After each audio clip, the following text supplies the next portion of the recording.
Good day! Ang project ko nga po pala ngayong araw ay geometric style na kung makikita nyo ay may mga design siya sa loob.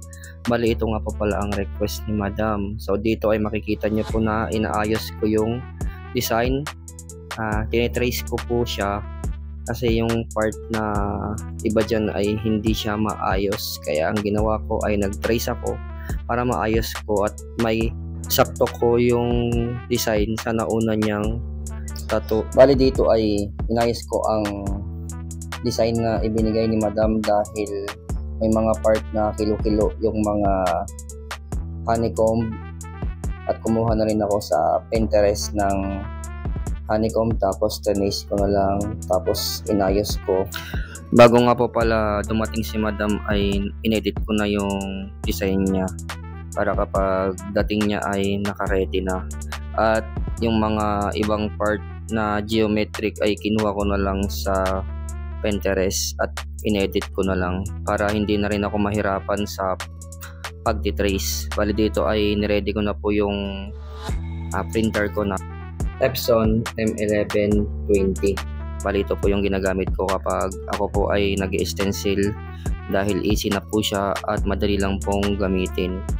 So dito po ay nailapat ko na po ang stencil sa kamay ni Madam. Bali kung makikita nyo po, napakaganda po ng pagkakalapat ko ng printer na Epson M1120. Bali ang gamit ko nga po palang karayom dyan ay 9RS tapos 3RL. Yun lang po yung ginamit ko sa tattoo ni Madam na needle. Bali dito po ay dinahandahan ko lang po ang paglaline. At napakaganda po ng balat ni Madam dahil pasok po agad ang ink sa balat niya.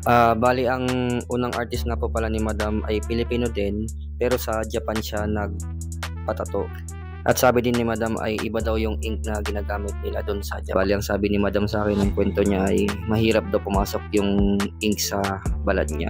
Pero sa tingin ko naman ay okay naman dahil isang pasada lang yung ginawa ko at pumasok agad yung ink sa balat ni Madam. Meron lang talagang part na siguro na hindi talaga pumapasok agad yung ink.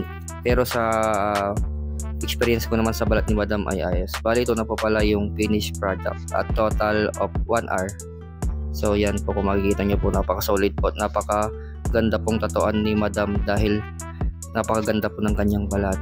Bali humabol po nga po pala ang kanyang kaibigan at nagpalagay din ng armband na leaves. Bali nahirapan ako sa part na baba dahil diretsong line po yun.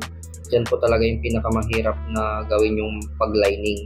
Pero nagawa ko naman po siya ng maayos at kung makikita nyo ay napakadiretso po ng pagkakalining niya. Yan ang ginamit ko po dyan ay 3RL. Salamat! At pakipollow na rin po pala ang aking page at para makasubaybay po kayo sa aking mga susunod na mga video at vlog. Salamat!